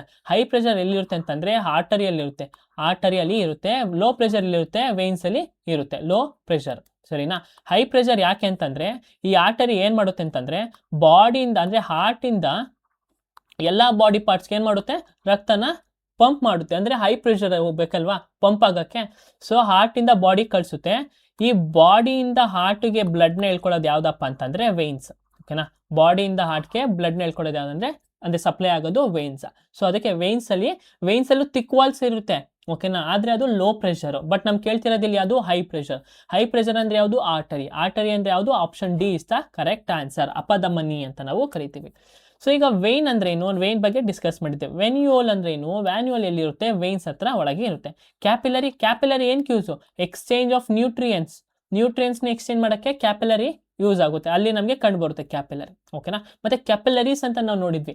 ಎಲಿವಿಲಾಯ್ ಆ ಏರ್ ಸ್ಯಾಕ್ಸ್ ಹತ್ರ ನಾವು ನೋಡಿದ್ವಿ. ಓಕೆನಾ, ಪ್ರೋಟೀನ್ಸ್ ನೆನಪಾಯ್ತಾ? ಎಲಿವಿಲಾಯ್, ಬ್ರಾಂಕೈಟಿಸ್ ಇವೆಲ್ಲ ಎಲ್ಲಿ ಬರುತ್ತೆ? ಎಲ್ಲಿ? ರೆಸ್ಪಿರೇಟರಿ ಸಿಸ್ಟಮ್ ಅಲ್ಲಿ ಬರುತ್ತೆ. ಓಕೆನಾ, ಸೊ ಆಪ್ಷನ್ ಯಾವುದು? ಆರ್ಟರಿಗೆ ಏನಿರುತ್ತೆ? Thick muscular and elastic walls. ಯಾಕೆ? ಟು ಪಂಪ್ ಹೈ ಪ್ರೆಷರ್ ಬ್ಲಡ್ನ ಪಂಪ್ ಮಾಡೋಕ್ಕೆ ಅದು ಇಟ್ಕೊಳ್ಳುತ್ತೆ. ಓಕೆನಾ, ಸೊ ಈಗ ಏನು ಮಾಡುತ್ತೆ? ಇದೆಯೋ oxygen rich blood away from the ಹಾರ್ಟಿಂದ ಏನು ಮಾಡುತ್ತೆ? ಬಾಡಿಗೆ ಎಲ್ಲ ಕಡೆ ಬ್ಲಡ್ನ ಕಳ್ಸೋಕ್ಕೆ ಹೆಲ್ಪ್ ಮಾಡುತ್ತೆ. ಯಾವುದು? Artery. When substituting numerical values for the distances UVF into the mirror formula to solve problems, which prerequisite must be strictly followed? ಸಮಸ್ಯೆಗಳನ್ನು ಪರಿಹರಿಸಲು ಕನ್ನಡಿ ಸೂತ್ರದಲ್ಲಿ ದೂರಗಳು ಸಂಖ್ಯಾತ್ಮಕ ಮೌಲ್ಯಗಳನ್ನು ಬದಲಿಸುವಾಗ ಯಾವ ಪೂರ್ವಕ್ಷೇಪವನ್ನು ಕಟ್ಟುನಿಟ್ಟಾಗಿ ಪಾಲಿಸಬೇಕು? ಸೊ ಇಲ್ಲಿ ಏನು ಕೇಳ್ತಿದ್ರೆ, ಒಂದು ನ್ಯೂಮರಿಕಲ್ಸ್ನ ಈ ಮಿರರ್ ಫಾರ್ಮುಲಾದಲ್ಲಿ ಟ್ರಾನ್ಸ್ಫರ್ ಮಾಡಬೇಕಾದ್ರೆ ನಾವು ಯಾವ ಒಂದು ಸ್ಟ್ರಿಕ್ಟಾಗಿ ಫಾಲೋ ಮಾಡಬೇಕು ಅಂತ ಕೇಳಿದ್ದಾರೆ. ನಾನು ಮುಂಚೆನೇ ನಿಮ್ಗೆ ಹೇಳಿದೆ, ಈ ಥರ ಒಂದು ನ್ಯೂಮರಿಕಲ್ಸ್ನ ನಾವು ಮಿರರಲ್ಲಿ ಟ್ರಾನ್ಸ್ಫರ್ ಮಾಡಬೇಕಂದ್ರೆ ನಾವು ಯಾವ ಫಾರ್ಮುಲಾ ಯೂಸ್ ಮಾಡಬೇಕು? ಕಾರ್ಟೀಸನ್ ಫಾರ್ಮುಲಾನ ನಾವು ಯೂಸ್ ಮಾಡಬೇಕು. ಯಾವ ಫಾರ್ಮುಲಾ? ಕಾರ್ಟೀಸನ್ ಫಾರ್ಮುಲಾನ ಯೂಸ್ ಮಾಡಬೇಕು. ಕಾರ್ಟೀಸನ್ ಫಾರ್ಮುಲಾ ಏನಿರುತ್ತೆ? ಇನ್ಸಿಡೆಂಟ್ ರೇ ಅಂದರೆ ಒಂದು ರೇ ಏನಾದ್ರು ಯಾವ್ದು ಇನ್ಸಿಡೆಂಟ್ ರೇ ಡೈರೆಕ್ಷನಲ್ಲಿ ಏನಾದರೂ ಇದ್ದರೆ ಆ ಒಂದು ಡೈರೆಕ್ಷನ್ ನಾವೇನಂತ ಕರಿತೀವಿ? ಪಾಸಿಟಿವ್ ಅಂತ ಕರಿತೀವಿ. ಓಕೆನಾ? ಮತ್ತು ಇನ್ನೊಂದು ರಿಫ್ಲೆಕ್ಟೆಡ್ ರೇ ಡೈರೆಕ್ಷನ್ ನಾವೇನಂತ ಕರಿತೀವಿ? ನೆಗೆಟಿವ್ ಅಂತ ಕರಿತೀವಿ. ಸೊ ಇದನ್ನು ಯಾರು ಹೇಳ್ತಾರೆ ಅಂದರೆ ಕಾರ್ಟೀಸನ್ ಅವರು ಹೇಳ್ತಾರೆ. ನೆನ್ಪಿಟ್ಕೊಳ್ಳಿ, ನಾವು ಯಾವಾಗ ಈ ಥರ ಒಂದು ನ್ಯೂಮರಿಕಲ್ಸ್ನ ಮಿರರ್ ಫಾರ್ಮುಲಾದಲ್ಲಿ ಯೂಸ್ ಮಾಡಬೇಕು ಅವರು ನಾವು ಯಾವಾಗಲೂ ಫಾಲೋ ಮಾಡಬೇಕು ಯಾವುದು? ಕಾರ್ಟೀಸನ್ ಸೈನ್ ಕನ್ವೆನ್ಷನ್ ಅಂತ ಕರಿತೀವಿ. ಯಾವುದು? ಕಾರ್ಟೀಸನ್ ಸೈನ್ ಕನ್ವೆನ್ಷನ್ನ ನಾವು ಫಾಲೋ ಮಾಡಬೇಕು. A sodium chloride crystal containing a sodium and a chloride ions in a 1:1 ratio. To calculate the formula unit mass of sodium chloride, which process would you use? Sodium chloride ಹರಳು sodium ಮತ್ತು chloride ಅಯಾನ್ಗಳನ್ನು 1:1 ಅನುಪಾತದಲ್ಲಿ ಹೊಂದಿರುತ್ತದೆ. Sodium chloride ಸೂತ್ರ ಘಟಕ ದ್ರವ್ಯರಾಶಿಯನ್ನು ಲೆಕ್ಕ ಹಾಕಲು ನೀವು ಯಾವ ಪ್ರಕ್ರಿಯೆಯನ್ನು ಬಳಸುತ್ತೀರಿ? ಸೊ ನಾವು ಯಾವ ಪ್ರಾಸೆಸ್ನ ಬಳಸ್ತೀವಪ್ಪ? ಈಗ ಏನು NA ಅಂತ ಕೊಡ್ತೀವಿ, ಸೋಡಿಯಮ್ಮು ಇಷ್ಟು ಕ್ಲೋರೈಡ್. ಓಕೆನಾ? ಸೊ 1:1 ಅಂತ ಐತೆ. ಏನಿತ್ರದ್ದು? ಅಯಾನ್ಸ್ಗಳು. ಇವ್ರೇನು ಕೊಟ್ಟಿರೋದು? ಅಯಾನ್ಸ್ಗಳು. ಬಟ್ ನಮ್ಗೆ ಏನು ಕೇಳ್ತಿದ್ದಾರೆ? Calculate the formula unit mass of sodium chloride. So ಏನು? NaCl ಅಂದರೆ ಇವೆರಡು ಕಂಬೈನ್ ಆಗಿದ್ದು. ಇದ್ರದ ಯೂನಿಟ್ ಮಾಸ್ ಅಂದರೆ ಒಂದು ಮಾಸ್ ಅಂದರೆ ಇವೆರಡು ಕಂಬೈನ್ ಆಗಿ ಟೋಟಲ್ ಮಾಸ್ ಎಷ್ಟು ಅಂತ ಕೇಳಿದ್ದಾರೆ. ಓಕೆನಾ? ಸೊ ಈ ಆಟಮ್ಗೆ ಒಂದು ಮಾಸು, ಈ ಆಟಮ್ಗೆ ಒಂದು ಮಾಸು. ಸೊ ನಮ್ಗೆ ಇವಾಗ ಟೋಟಲ್ ಮಾಸ್ ಬೇಕಂದ್ರೆ ಏನು ಮಾಡಬೇಕು? ಅಟಾಮಿಕ್ ಮಾಸ್ಗಳನ್ನ ಏನು ಮಾಡಬೇಕು? ಆ್ಯಡ್ ಮಾಡಬೇಕು. ಆ್ಯಡ್ ಮಾಡಿದ್ರೆ ನಮ್ಗೆ ಏನು ಸಿಗುತ್ತೆ? ಅಟಾಮಿಕ್ ಮಾಸ್ ಸಿಗುತ್ತೆ. ಸರಿನಾ? ಸೊ ಏನು ಫಸ್ಟ್ ಏನು ಮಾಡಬೇಕೀಗ? ನಾವು ಆ್ಯಡ್ ಮಾಡಬೇಕಷ್ಟೇ. Add the atomic mass of sodium and the atomic mass of chlorine. ಇಷ್ಟೇ ಅಲ್ವಾ? ಸಿಂಪಲ್ ಅಲ್ವಾ ನಮಗೆ ಟೋಟಲ್ ಮಾಸ್ ಸಿಗ್ಬೇಕಂತಂದಾಗ? So option A is the correct answer. For a body moving with uniform velocity, the acceleration is. ಏಕರೂಪದ ವೇಗದಲ್ಲಿ ಚಲಿಸುವ ವಸ್ತುವಿನ ವೇಗೋತ್ಕರ್ಷ ಅಂದರೆ ಆಕ್ಸಿಲರೇಷನ್ ಹೇಗಿರುತ್ತದೆ? ಸೊ ಆಕ್ಸಿಲರೇಷನ್ ಅಂದ್ರೆ ಏನು? ವೆಲಾಸಿಟಿಲಿ ಏನಾದರೂ ಚೇಂಜ್ ಆದರೆ, ಒಂದು ಇನ್ಕ್ರೀಸ್ ಆದ್ವಿ ಅಥವಾ ಡಿಕ್ರೀಸ್ ಆದರೆ ನಮ್ಗೆ ಏನಂತ ಕರಿತೀವಿ? ಅದನ್ನು ಆಕ್ಸಿಲರೇಷನ್ ಅಂತ ಕರಿತೀವಿ. ಏನಂತ ಕರಿತೀವಿ? ಆಕ್ಸಿಲರೇಷನ್ ಅಂತ ಕರಿತೀವಿ. But body moving in the uniform velocity ಅಂದರೆ ಏಕರೂಪದ ವೇಗದಲ್ಲಿ, ಒಂದು ನಿರ್ದಿಷ್ಟ ರೂಪದಲ್ಲಿ ಅದು ಸ್ಪೀಡಲ್ಲಿ ಹೋಗ್ತಾ ಇದೆ. ಫಾರ್ ಎಕ್ಸಾಂಪಲ್ ಯೂನಿಫಾರ್ಮ್ ವೆಲಾಸಿಟಿ ಅಂತಂದ್ರೇನು? ನಾನು ನೆನ್ನೆಯಿಂದಲೇ ನಿಮ್ಗೆ ಹೇಳಿದ್ದೀನಿ. ಓಕೆನಾ? ಈಗ 1 ನಿಮಿಷಕ್ಕೆ 2 ಸ್ಪೀಡ್ ಇನ್ಕ್ರೀಸ್ ಆಗ್ತೈತೆ, 2ನೇ ನಿಮಿಷಕ್ಕೆ 4 ಸ್ಪೀಡ್ ಇನ್ಕ್ರೀಸ್ ಆಗ್ತೈತೆ, 3ನೇ ನಿಮಿಷಕ್ಕೆ 6 ಸ್ಪೀಡ್ಗೆ ಹೋಗುತ್ತೆ. ಅಂದರೆ ಎಷ್ಟು ಸ್ಪೀಡ್ ಇನ್ಕ್ರೀಸ್ ಆಗ್ತೈತೆ? ಯೂನಿಫಾರ್ಮ್ ಆಗಿ 2 ಸ್ಪೀಡು ಇನ್ಕ್ರೀಸ್ ಆಗ್ತೈತೆ. ಸರಿನಾ? ಈಗ ಯೂನಿಫಾರ್ಮ್ ವೆಲಾಸಿಟಿ ಅಂತಂದರೆ ಆಕ್ಸಿಲರೇಷನ್ ಏನಿರುತ್ತೆ? ವೆಲಾಸಿಟಿ ಸೇಮ್ ಇತ್ತು ಅಂತಂದರೆ ಆಕ್ಸಿಲರೇಷನ್ ಇರುತ್ತೆ 0 ಇರುತ್ತೆ ಅಲ್ವಾ? ಇನ್ ಕೇಸ್ ಏನಾದ್ರು ವೆಲಾಸಿಟಿ ಒಂದು ಹಿಂಗೆ ಹೋಗ್ತೈತೆ, ಅಂದರೆ ಒಂದ್ಸಲಿ ಜಾಸ್ತಿ ಹೋಯ್ತು, ಒಂದ್ಸಲಿ ಕಡಿಮೆ ಬಂತು, ಒಂದ್ಸಲಿ ಜಾಸ್ತಿ ಹೋಯ್ತು ಅಂದರೆ ಆಕ್ಸಿಲರೇಷನ್ ಆಗುತ್ತೆ, ಚೇಂಜ್ ಆಗುತ್ತೆ. ಸೊ ಯೂನಿಫಾರ್ಮ್ ಇದ್ದಾಗ ವೆಲಾಸಿಟಿ ಏನಾದ್ರು ಯೂನಿಫಾರ್ಮ್ ಇದ್ದರೆ ಆಕ್ಸಿಲರೇಷನ್ ಯಾವಾಗಲೂ ಕೂಡ 0ದಲ್ಲಿ ಇರುತ್ತೆ. Option A is the correct. Which condition is essential for dispersed seeds to successfully undergo germination and develop into seedling? ಚದುರಿದ ಬೀಜವು ಯಶಸ್ವಿಯಾಗಿ ಮೊಳಕೆಯೊಡೆಯಲು ಮತ್ತು ಸಸಿಯಾಗಿ ಬೆಳೆಯಲು ಯಾವ ಸ್ಥಿತಿ ಅಗತ್ಯವಿದೆ? ಸೊ ಇಲ್ಲಿ ಎಂದ್ರ ಬಗ್ಗೆ ಮಾತಾಡ್ತಿದ್ದಾರೆ ಅಂದರೆ ಜರ್ಮಿನೇಷನ್ ಪ್ರಾಸೆಸ್ ಬಗ್ಗೆ ಮಾತಾಡ್ತಿದ್ದಾರೆ. ಓಕೆನಾ? ಜರ್ಮಿನೇಷನ್ ಪ್ರಾಸೆಸ್ ಅಂದ್ರೆ ಏನು? ಒಂದು ಕಾಳು ಇರುತ್ತೆ, ಆ ಕಾಳಿಗೆ ಏನಾದ್ರು ಮೊಳಕೆ ಬರ್ತಿದ್ರೆ ಏನು ಮಾಡುತ್ತೆ ಅಂದರೆ ಅದು ಒಂದು ಹೊಸ ಪ್ಲಾಂಟ್ ಬೆಳೆಯೋಕ್ಕೆ ಸಾಧ್ಯ ಅಂತ ನಾವು ಕಂಡುಹಿಡಿಬೋದು. ಓಕೆನಾ? ಆ ಕಾಳನ್ನ ಸ್ವಲ್ಪ ಮೊಳಕೆ ಬಂದಾದ್ಮೇಲೆ ಏನು ಮಾಡ್ತೀವಿ? ನೀರಿಗೆ ತಗೊಂಡಾಗ, ಅಂದರೆ ನೀರಲ್ಲಾದರೂ ಅಥವಾ ಮಣ್ಣಲ್ಲಿ ತಗೊಂಡೋಗಿ ಏನಾಗುತ್ತೆ? ಅದು ಒಂದು ದೊಡ್ಡ ಪ್ಲಾಂಟ್ ಆಗಿ ಬೆಳ್ಕೊಳ್ಳುತ್ತೆ. ಸರಿನಾ? ಇದು ಒಂದು ಜರ್ಮಿನೇಷನ್ ಪ್ರಾಸೆಸ್ ಅಂತ ನಾವು ಕರಿತೀವಿ. ಸೊ ಈಗ ಏನು ಕೇಳಿದ್ದಾರೆ? ಈ ಒಂದು ಜರ್ಮಿನೇಷನ್ ಪ್ರಾಸೆಸ್ ಮತ್ತು ಒಂದು ಹೊಸ ಸೀಡ್ಲಿಂಗ್ ಆಗಿ ಬೆಳೆಯೋಕ್ಕೆ ಏನು ಬೇಕು ಅಂತ, ಏನು ಎಸೆನ್ಷಿಯಲ್ ಕಂಡೀಷನ್ ಏನು ಅಂತ ಕೇಳಿದ್ದಾರೆ. ವಾತಾವರಣ ಏನು ಅಂತ. ಆಪ್ಷನ್ಸ್ ನೋಡೋಣ. Expose to sunlight only. ನೋಡಿ, ಓನ್ಲಿ ಅಂತ ಯಾವಾಗ ಇರುತ್ತಲ್ವಾ, ಅದಕ್ಕೆ ಯಾವಾಗಲೂ ಕೂಡ ಏನಾಗಿರುತ್ತೆ? ತಪ್ಪಾಗಿರುತ್ತೆ. ಇಲ್ಲಿ ಎಕ್ಸ್ಪೋಸ್ ಟು ಸನ್ಲೈಟ್ ಇದು ಕರೆಕ್ಟು, ಓನ್ಲಿ ಅಂತ ಕೊಟ್ಟಿದ್ದಾರಲ್ಲ ಅದೇ ತಪ್ಪು. ಈಗ ಯಾವುದೇ ಒಂದು ಗಿಡ ಬೆಳಿಬೇಕಂದ್ರೆ ಅದಕ್ಕೆ ಏನು ಬೇಕು? ಸನ್ಲೈಟ್ ಬೇಕೇ ಬೇಕಾ? ಸೊ ಎಕ್ಸ್ಪೋಸ್ ಟು ಸನ್ಲೈಟ್ ಬೇಕು, ಓನ್ಲಿ ಅಂದರೆ ಅದು ಮಾತ್ರ ಬೇಕಾ? ತಪ್ಪು. ಆಪ್ಷನ್ ಎ ತಪ್ಪು. ಬಿ ನೋಡೋಣ. Complete decay of the fruit enclosing the seed only, ಮತ್ತೆ ಇಲ್ಲೂ ಓನ್ಲಿ. ಬೀಜವನ್ನು ಆವರಿಸುವ ಹಣ್ಣಿನ ಸಂಪೂರ್ಣ ಕೊಳತೆ ಮಾತ್ರ ಅಂತ ಕೇಳಿದೆ. ಸೊ ಈಗ ನಾವು ಎಂತ್ರ ಬಗ್ಗೆ ಮತ್ತೆ ಜರ್ಮಿನೇಷನ್ ಬಗ್ಗೆ ಮಾತಾಡ್ತೀವಿ, ಅಲ್ಲಿ ಮ್ಯಾನ್ಯೂರ್ ಬಗ್ಗೆ ಇಲ್ಲಿ ಮಾತಾಡ್ತಿದ್ದಾರೆ. ಆಪ್ಷನ್ ಬಿನೂ ತಪ್ಪು. Presence of appropriate environment condition, ಸೂಕ್ತ ಪರಿಸರ ಪರಿಸ್ಥಿತಿಗಳ ಉಪಸ್ಥಿತಿ. ಅಂದರೆ ಎನ್ವೈರನ್ಮೆಂಟ್ ಕಂಡೀಷನ್ ಅಂತಂದರೆ ನಮ್ಗೆ ನೀಟಾಗಿ ವಾಟರು ಬೇಕು, ಏರು ಬೇಕು, ಮತ್ತು ಸನ್ಲೈಟು ಬೇಕು. ಅದನ್ನು ಎನ್ವೈರನ್ಮೆಂಟ್ ಕಂಡೀಷನ್ ಅಂತ ಕರಿತೀವಿ. ಇನ್ನೊಂದು ಆಪ್ಷನ್ ನೋಡ್ಬಿಡೋಣ, physical separation from the parent flower. ನೋಡಿ, physical separation from the parent flower, ಇಲ್ಲಿ ಏನಾದ್ರು ಗೆಸ್ ಮಾಡ್ತೈತೆ, ಜರ್ಮಿನೇಷನ್ ಅಂದ್ರೆ ಏನು, ಆಗಲಿ ಪೇರೆಂಟ್ ಫ್ಲವರ್ ಇಂದ ಸಪ್ರೇಟ್ ಆಗೋಗಿರುತ್ತೆ ಅಲ್ವಾ. ಸೊ ಆಪ್ಷನ್ ಏನು, C is the correct answer. ಈ ಒಂದು ಕ್ವಶನ್ಗೆ ಸೂಕ್ತವಾದ ಆನ್ಸರ್ ಯಾವುದು, C. What is the advantage of combining DNA from 2 different individuals in sexual reproduction? ಲೈಂಗಿಕವಾಗಿ ಸಂತಾನೋತ್ಪತ್ತ ಮಾಡುವ ಪ್ರಾಣಿಗಳಲ್ಲಿ 2 ವಿಭಿನ್ನ ಜೀವಿಗಳಿಂದ DNA ಸಂಯೋಜಿಸುವ ಅನುಕೂಲವೇನು? ಸೊ ಈಗ DNA ನಾವು ಯಾಕೆ ಕಂಬೈನ್ ಮಾಡ್ತೀವಿ, ಅಥವಾ ಅಡ್ವಾಂಟೇಜ್ ಏನು DNA ಅಂತಂದರೆ ಜೆನೆಟಿಕಲಿ ವೇರಿಯೇಷನ್ ಸಿಗುತ್ತೆ. ನೋಡಿದ್ರ, ಮತ್ತೆ ರಿಪೀಟೆಡ್ ಕ್ವಶನ್ಸು, ಕಾನ್ಸೆಪ್ಟ್ ಒಂದೇ, ಕೇಳೋ ರೀತಿ ಬೇರೆ. ಸೊ ಏನೋ ವೇರಿಯೇಷನ್ಸ್ ಅಂತ ಎಲ್ಲೈತೆ ಅದನ್ನು ಹುಡುಕಿ ಆನ್ಸರು, ಓಕೆನಾ. ಸೊ DNA ಕಂಬೈನ್ ಮಾಡಲಿ ಏನಾಗುತ್ತೆ, ಜೆನೆಟಿಕ್ಸಲ್ಲಿ ವೇರಿಯೇಷನ್ಸ್ ಬರುತ್ತೆ. It produces the need of specialise reproductive organs. ಯಾವುದು ಅಂದರೆ ನಾರ್ಮಲ್ ಆಗಿ ಮಾಡ್ಬೇಕಂದ್ರೆ DNA ಇದ್ರೆ ಸ್ಪೆಷಲೈಸ್ ರೀಪ್ರೊಡಕ್ಟಿವ್ ಆರ್ಗನ್ಸ್, ಸ್ಪೆಷಲೈಸ್ಡ್ ಅಂತಲೇ ಹೇಳೋರು ಇಲ್ಲಿ, ರೀಪ್ರೊಡಕ್ಟಿವ್ ಆರ್ಗನ್ಸ್ ಬಂದೇ ಬರುತ್ತೆ. ಸೊ ಇಲ್ಲಿ ಆಪ್ಷನ್ ತಪ್ಪು. It increases genetic variations with in the population. ನೋಡಿದ್ರಾ, ಸೊ ಆಪ್ಷನ್ ನಿಮ್ಗೇನು ಟಾಪಿಕ್, ಹಾಟ್ ಟಾಪಿಕ್ ನೆನ್ಪಿಟ್ಕೊಬಿಡಿ.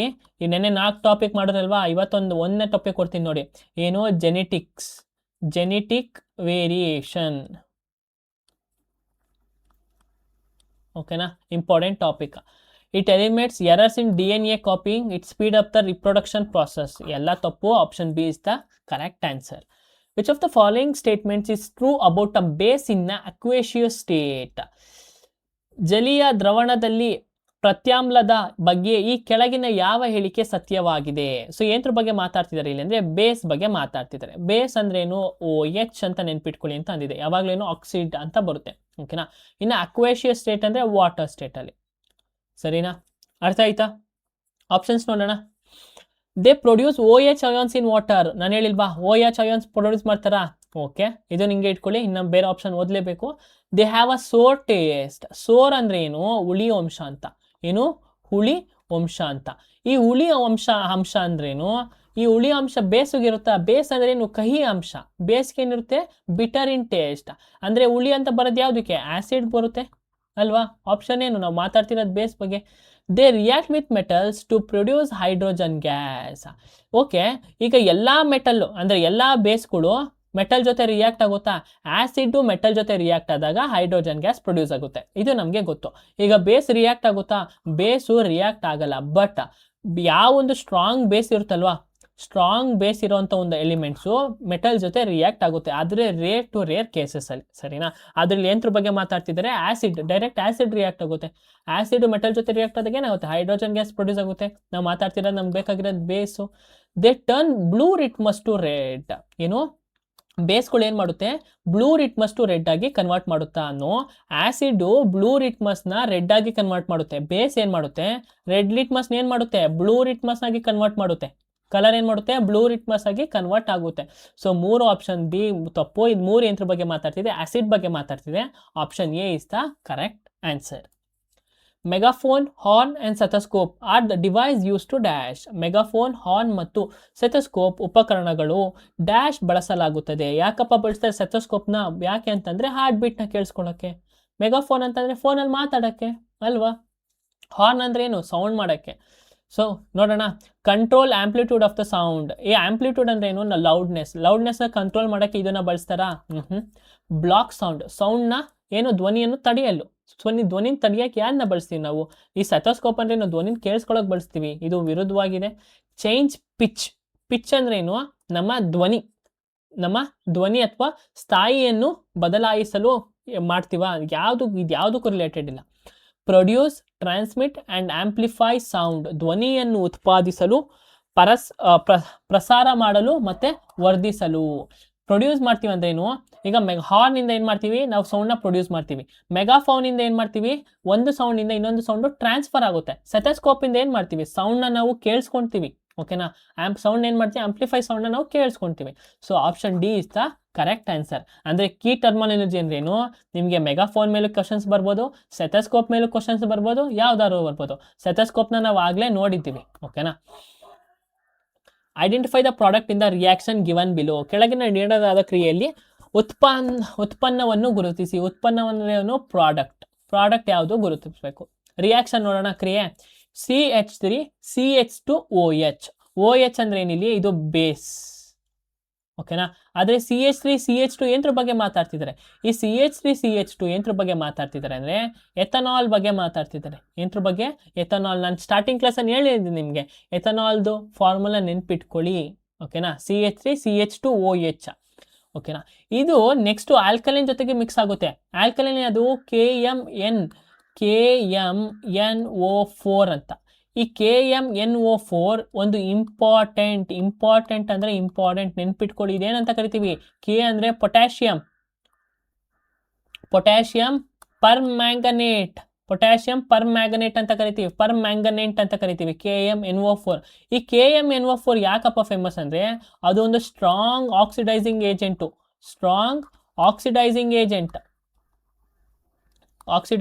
ಏಜೆಂಟ್ ಅಂತ ನಾವು ಕರಿತೀವಿ. ಯಾವುದು? Potassium permanganate. ಈ ಆಕ್ಸಿಡೈಸಿಂಗ್ ಏಜೆಂಟ್ ಆದರೆ ಏನಾಗುತ್ತೆ, ಯಾವಾಗ ಇದ್ರ ಜೊತೆ ರಿಯಾಕ್ಟ್ ಆಗುತ್ತೋ ಈ ಆಕ್ಸಿಡೈಸಿಂಗ್ ಏಜೆಂಟ್ ಏನು ಮಾಡುತ್ತೆ? ಆಕ್ಸಿಜನ್ ರಿಲೀಸ್ ಮಾಡುತ್ತೆ. ಓಕೆನಾ. ಯಾವಾಗ ಎಥನಾಲ್ ಆಕ್ಸಿಜನ್ ಜೊತೆ ರಿಯಾಕ್ಟ್ ಆಗುತ್ತೋ, ಆಕ್ಸಿಜನ್ ಜೊತೆ ರಿಯಾಕ್ಟ್ ಆಗುತ್ತೋ ಆವಾಗ ಇದೇನಾಗುತ್ತೆ ಅಂದರೆ CHOOH ಅಂತ ಕನ್ವರ್ಟ್ ಆಗುತ್ತೆ. CHOOH ಅಂತ ಕನ್ವರ್ಟ್ ಆಗುತ್ತೆ. ಸೊ ನೆಕ್ಸ್ಟ್ ಇದ್ರ ಪ್ರಾಡಕ್ಟ್ ಏನಾಗುತ್ತೆ? CH3OOH ಆಗಿ ಕನ್ವರ್ಟ್ ಆದಮೇಲೆ ಇದು ನಾವೇನಂತ ಕರಿತೀವಿ ಅಂತಂದರೆ ಎಥನಾಯಿಕ್ ಆ್ಯಸಿಡ್ ಆಗಿ ಪ್ರಾಡಕ್ಟ್ ಬರುತ್ತೆ. ಎಥನಾಯಿಕ್ ಆ್ಯಸಿಡ್ ಆಗಿ ನಮಗೆ ಪ್ರಾಡಕ್ಟ್ ಬರುತ್ತೆ. ಓಕೆನಾ. ಸೊ ಈಗ ನಮ್ಗೆ ಇಂಪಾರ್ಟೆಂಟ್ ಯಾವುದು? KMNO4 ಇಂಪಾರ್ಟೆಂಟು, ಮತ್ತು K2Cr2OH ಇದು ಕೂಡ ಇಂಪಾರ್ಟೆಂಟು. ಸೊ ಈಗ ಎಥನಾಲ್ ಏನಾಗುತ್ತೆ? ಎಥನಾಲ್ ಇವಾಗ ಎಥನಾಯಿಕ್ ಆ್ಯಸಿಡ್ ಆಗಿ ನಮಗೆ ಪ್ರಾಡಕ್ಟ್ ಸಿಗುತ್ತೆ. ಓಕೆನಾ. ಸೊ ಆಪ್ಷನ್ ಯಾವುದು? Option D is the correct answer. ನಮಗೆ ಯಾವುದು ಬೇಕಾಗಿಲ್ಲ, ನಮಗೆ ಬೇಕಾಗಿರೋದು ಯಾವುದು? ಎಥನಾಲ್ದು ನಮಗೆ ಇಂಪಾರ್ಟೆಂಟ್. ನಮಗೆ ಅದ್ರ ಬಗ್ಗೆ ನಮಗೆ ಜಾಸ್ತಿ ಇನ್ಫಾರ್ಮೇಷನ್ ಗೊತ್ತಿರಬೇಕು. ಈಗ ಪ್ರೋಪೆನಾಲ್ ಅಂದ್ರೆ ಏನು? ಪ್ರೋಪೇನ್ ಅಂದ್ರೆ ಏನು? ಓಕೆನಾ. ಪ್ರೋಪೈನ್ ಸಿಂಗಲ್ ಕಾಂಪೌಂಡ್ ಅಂದರೆ carbon compound, double carbon compound ಇದ್ದಾಗ ನಾನು ಹೇಳ್ಕೊಟ್ಟಿದ್ದೆ. ಸೊ ಅದ್ರ ಮೇಲೆ ನೀವು ಜಾಸ್ತಿ ಗಮನ ವಹಿಸಬೇಕು. ಓಕೆನಾ. The SI unit of universal gravitational constant is dash. ಸಾರ್ವತ್ರಿಕ ಗುರುತ್ವಾಕರ್ಷಣೆಯ ಸ್ಥಿರಾಂಕ G ಯ SI ಏಕಮಾನ ಏನು ಅಂತ ಕೇಳಿದ್ದಾರೆ. ಸೊ ನಾವು ಹೇಗೆ ಯೂನಿವರ್ಸಲ್ ಗ್ರಾವಿಟೇಷನಲ್ನ ಬರಿತೀವಿ ಅಂತಂದರೆ ಒಂದು ನ್ಯೂಟನ್ m²/kg² ಆಗಿ ಬರಿತೀವಿ. ಏನೋ SI unit of universal gravitation constant ಇದ್ದಾಗ G is equal to N into M. Option C is the correct answer.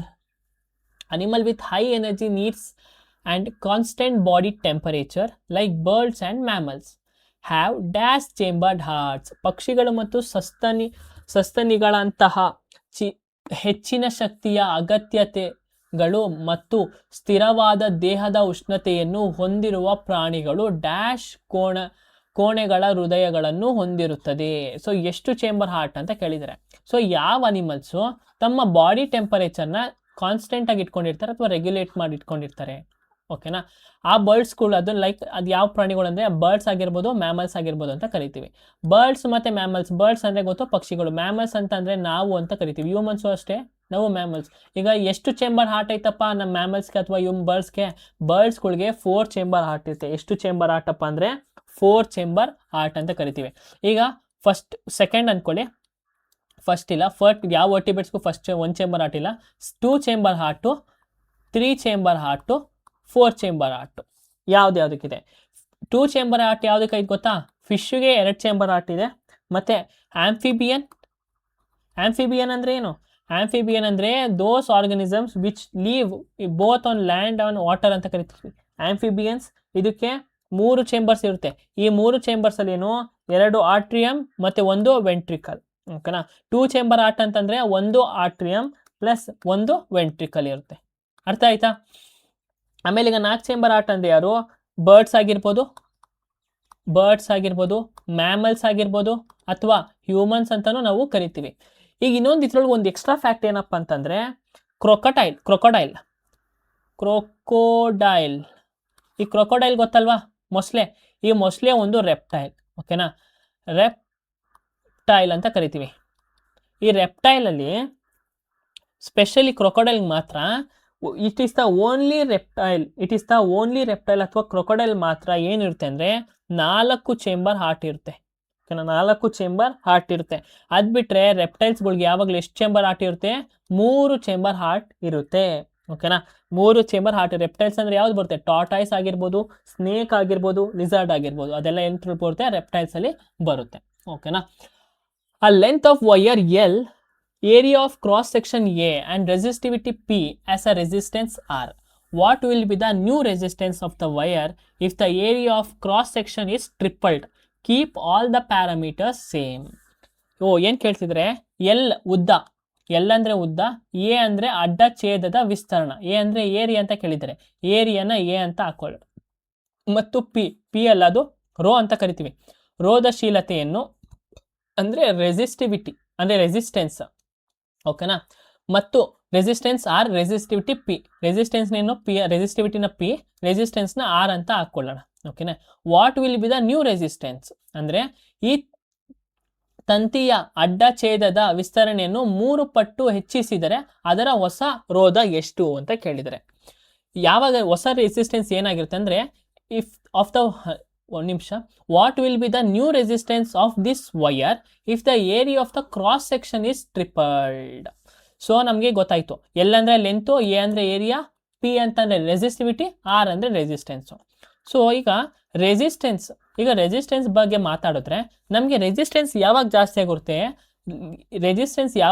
ಆಗುತ್ತೆ ಅಂತಂದರೆ ಲೆಂತ್ ಆಫ್ ದ ವಯರ್ ಏನಾದ್ರು ಜಾಸ್ತಿ ಇದ್ದರೆ ನಮಗೆ ಜಾಸ್ತಿ ರೆಸಿಸ್ಟೆನ್ಸ್.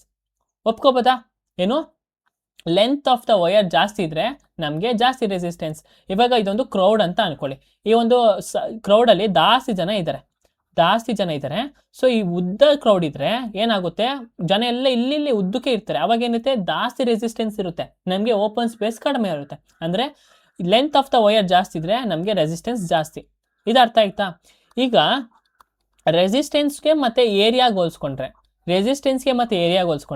ಈ ಉದ್ದ ಐತೆ, ಕ್ರೌಡ್ ಜನ ಜಾಸ್ತಿ ಐತೆ, ಉದ್ದಕ್ಕೂ ನಿಂತವ್ರೆ. ಓಕೆನಾ, ಅವಾಗ ನಮ್ಮ ಕಾರ್ ಮೂವ್ ಮಾಡ್ಕೊಂಡು ಹೋಯ್ತೀವಿ ಅಂದರೆ ಜನ ಜಾಸ್ತಿ ಇರ್ತಾರೆ, ನಮಗೆ ಆಗಲ್ಲ. ಅಂದರೆ ಎಲೆಕ್ಟ್ರಿಸಿಟಿ ನಮ್ಮ ಕಾರ್ ಅಂತ ಅನ್ಕೊಳ್ಳಿ, ಮೂವ್ ಮಾಡ್ಕೊಂಡು ಹೋಗೋಕೆ ಏನಾಗುತ್ತೆ? ಆರನ್ ಹೊಡೆದು ಸುಸ್ತಾಗ್ಬಿಡುತ್ತೆ. ಇದೇ ಥರ ಈಗ ನೆಕ್ಸ್ಟು ಉದ್ದ. ಇವಾಗ ನಾನು ಅಗ್ಲ ತೊಗೊತಿದ್ದೀನಿ ಅಂದರೆ ಇಷ್ಟು ಅಗ್ಲ ತೊಗೊತಿದ್ದೀನಿ. ಈ ಅಗ್ಲ ಇದ್ದಾಗ ಏನಾಗುತ್ತೆ? ಜನ ಇಲ್ಲಿ ಜಾಸ್ತಿ ಏನಾಗುತ್ತೆ? ಸಪ್ರೇಟ್ ಅಂದರೆ ಗುಂಪಾಗ್ಬಿಡ್ಕೆ ದೂರ ಹೋಗೋಕ್ಕೆ ಸ್ಟಾರ್ಟ್ ಆಗುತ್ತೆ. ಅವಾಗ ಏನಿರುತ್ತೆ? ಸ್ಪೇಸು ನಮಗೆ ಜಾಸ್ತಿ ಇರುತ್ತೆ. ಏರಿಯಾ ಜಾಸ್ತಿ ಇದ್ದರೆ ಸ್ಪೇಸ್ ಜಾಸ್ತಿ ಇರುತ್ತೆ. ಇವಾಗ ನಾವು ಎಲೆಕ್ಟ್ರಿಸಿಟಿನ ತಡೆಯೋಕ್ಕೆ ಅಂದರೆ ಆ ಕಾರ್ ಮೂವ್ ಹಾಕೋಕ್ಕೆ ಈಸಿ ಆಗಿಬಿಡುತ್ತಾ? ಅಂದರೆ ಎಲೆಕ್ಟ್ರಿಸಿಟಿ ಮೂವ್ ಆಗೋದ್ರೆ ಏನಾಗುತ್ತೆ? ರೆಸಿಸ್ಟೆನ್ಸ್ ಕಡಿಮೆ ಇರುತ್ತೆ. ಸೊ ಯಾವಾಗ ರೆಸಿಸ್ಟೆನ್ಸ್ ಯಾವಾಗ ಕಡಿಮೆ ಇರುತ್ತೆ ಅಂತಂದರೆ ಏರಿಯಾ ಜಾಸ್ತಿ ಇದ್ದಾಗ ರೆಸಿಸ್ಟೆನ್ಸು ಕಡಿಮೆ ಇರುತ್ತೆ. ಓಕೆನಾ, ಜಾಸ್ತಿ ಏರಿಯಾ ಇದ್ದರೆ ಕಡಿಮೆ ರೆಸಿಸ್ಟೆನ್ಸು ಅಂದರೆ ಜಾಸ್ತಿ ಏರಿಯಾ. ಈಗ ಈ ರೆಸಿಸ್ಟೆನ್ಸ್ ಯಾವಾಗ ಜಾಸ್ತಿ ಇರುತ್ತೆ? ಲೆಂತ್ ಆಫ್ ದ ವಯರ್ ಜಾಸ್ತಿ ಇದ್ದರೆ ರೆಸಿಸ್ಟೆನ್ಸ್ ಜಾಸ್ತಿ ಇರುತ್ತೆ. ಅರ್ಥ ಆಯ್ತಾ? ಸೊ ಇವಾಗ ಕ್ವಶನಲ್ಲಿ ಏನು ಕೇಳಿದ್ದಾರೆ? If the area of cross section is tripled, area ಏನಾದರೂ 3 ಪಟ್ಟಾದರೆ, ಈಗ ರೆಸಿಸ್ಟೆನ್ಸ್ 1 ಪಟ್ಟಿತ್ತು, ಏರಿಯಾ ಕೂಡ 1 ಪಟ್ಟಿತ್ತು, ಅವಾಗ ಏನಿರಲಿಲ್ಲ. ಇವಾಗ ರೆಸಿಸ್ಟೆನ್ಸ್ 1 ಪಟ್ಟೈತೆ, ಏರಿಯಾ ಏನಾಗೈತೆ? 3 ಪಟ್ಟಾಗೈತೆ. ಅಂದರೆ 3 ಪಟ್ಟಾಗೈತೆ ಅಂದರೆ ಏನು? ರೆಸಿಸ್ಟೆನ್ಸು ಕಡಿಮೆ ಐತೆ. ಎಷ್ಟು ಪಟ್ಟು ಅಂದರೆ 2 ಪಟ್ಟು ರೆಸಿಸ್ಟೆನ್ಸ್ ಕಡಿಮೆ ಐತೆ. ಸೊ ನಾವು ಇವಾಗ ಎಲ್ಲ ಒಂದು ಪ್ಯಾರಾಮೀಟರ್ ಸೇಮ್ ಇದ್ದಾಗ, ಏರಿಯಾ ಮಾತ್ರ 3 ಆದಾಗ ನಾವು ಹೇಗೆ ರೆಪ್ರೆಸೆಂಟ್ ಮಾಡ್ತೀವಿ ಅಂತ ಕೇಳಿದ್ದಾರೆ. ಸರಿನಾ? What will be the new resistance ಏನಾಗಿರುತ್ತೆ ಅಂತಂದರೆ, ನ್ಯೂ ರೆಸಿಸ್ಟೆನ್ಸ್ ಏನಾಗಿರುತ್ತೆ? ಆ 1 ಅಂದರೆ ಆರ್ಗೆ ಸಮ, 3 ಅಂದರೆ ಯಾವುದಕ್ಕೆ?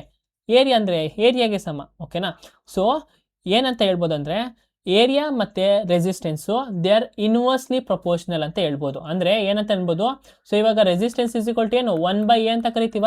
ಆರ್ ಇಸ್ ಈಕ್ವಲ್ ಟು ಏನು? 1/3 ಅಲ್ವಾ? ಸೊ ಫಾರ್ಮುಲಾ ಏನಾಗುತ್ತೆ? R/3. Option B is the correct answer. ಅರ್ಥ ಆಯ್ತಾ? ರೆಸಿಸ್ಟೆನ್ಸ್ಗೂ ಹೇಗೆ ಇದು ಮಾಡ್ತಾರೆ ಅಂತ.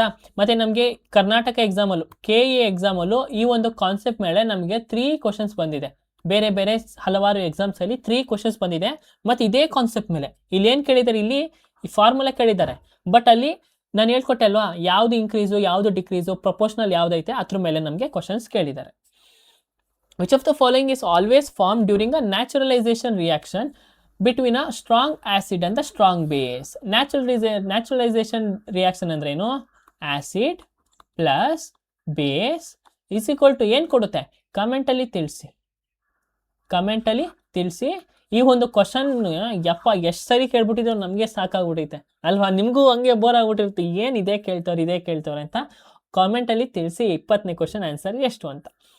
When brakes are applied to a moving car, the car slows down but the passenger inside tend to move forward. This happens because ಚಲಿಸುವ ಕಾರಿಗೆ break ಹಾಕಿದಾಗ car ನಿಧಾನವಾಗುತ್ತದೆ, ಆದರೆ ಒಳಗಿರುವ ಪ್ರಯಾಣಿಕರು ಮುಂದಕ್ಕೆ ಚಲಿಸುವ ಪ್ರವೃತ್ತಿಯನ್ನು ಹೊಂದಿರುತ್ತಾರೆ.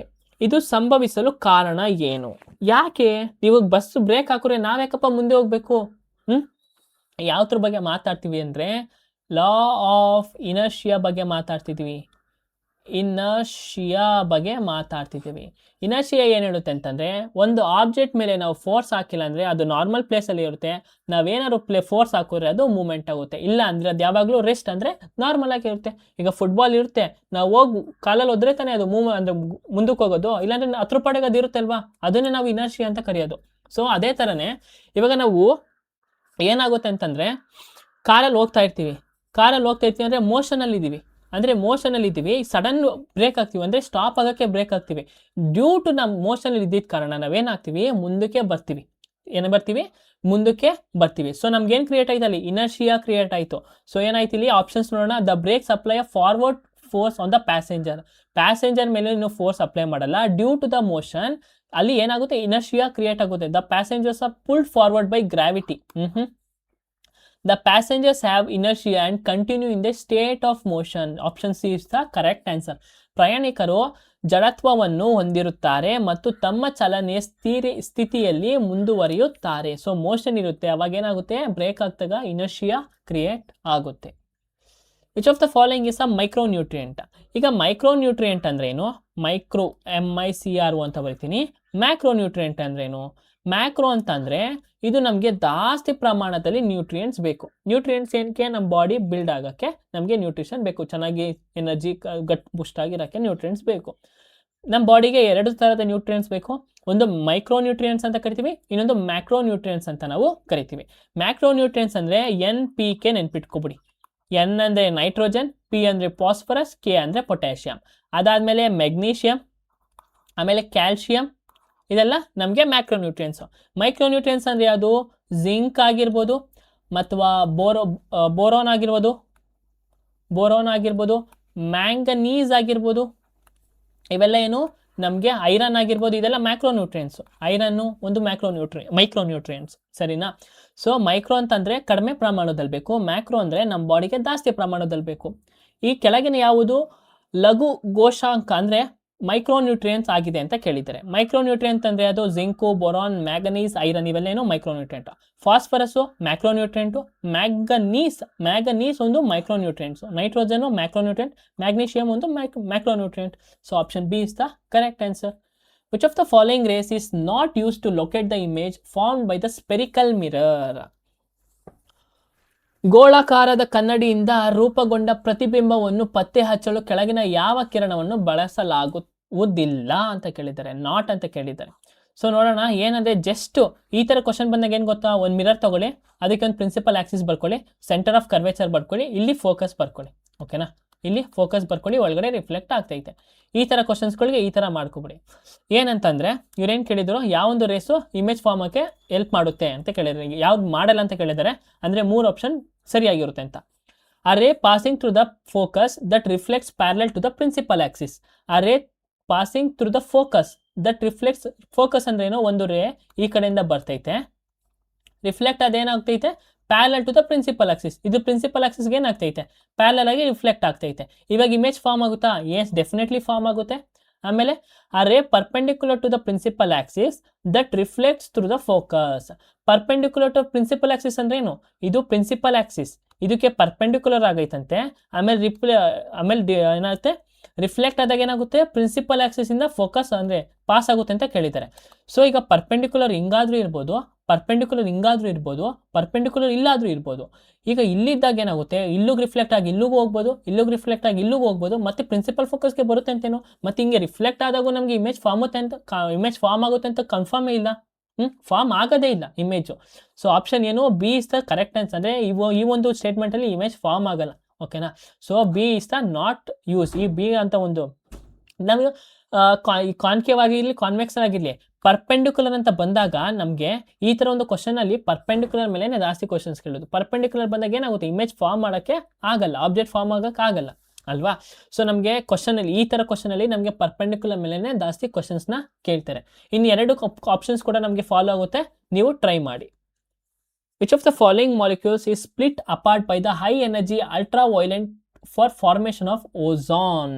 ಓಝೋನ್ ರಚನೆಗಾಗಿ ಹೆಚ್ಚಿನ ಶಕ್ತಿಯನ್ನು ನೇರಳಾತೀತ ಕಿರಣಗಳಿಂದ ಕೆಳಗಿನ ಯಾವ ಅಣುವು ವಿಭಜಿಸಲ್ಪಡುತ್ತದೆ? ಸೊ ಇಲ್ಲಿ ಆನ್ಸರ್ ಬಗ್ಗೆ ಮಾತಾಡ್ತಿದ್ರೆ ಒಂದು ಮಾಲಿಕ್ಯೂಲ್ಸ್ ಆಫ್ ಸ್ಪ್ಲಿಟ್ ಅಂತ ಮಾತಾಡ್ತಿದ್ರೆ. ಮಾಲಿಕ್ಯೂಲ್ ಸ್ಪ್ಲಿಟ್ ಅಂತ ಅಂದ್ರೇನು, 2 ಸೇಮ್ ಎಲಿಮೆಂಟು ಸ್ಪ್ಲಿಟ್ ಆದರೆ ಅದನ್ನ ಮಾಲಿಕ್ಯೂಲ್ಸ್ ಅಂತ ಕರಿತೀವಿ. ಓಕೆನಾ. Apart from the higher energy ultraviolet for the formation of ozone.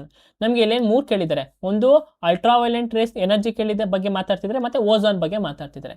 Ozone ಅಂದ್ರೆ ಏನು, ಇದ್ರ ಕೆಮಿಕಲ್ ಫಾರ್ಮುಲಾ ಏನಪ್ಪಾ ಅಂತಂದ್ರೆ O3 ಅಂತ ಕರಿತೀವಿ. ಅಂದ್ರೆ 3 ಆಕ್ಸಿಜನ್ ಕಾಂಪೌಂಡ್ಗಳು ಇರುತ್ತೆ, ಅದನ್ನ ಓಝೋನ್ ಅಂತ ಕರಿತೀವಿ.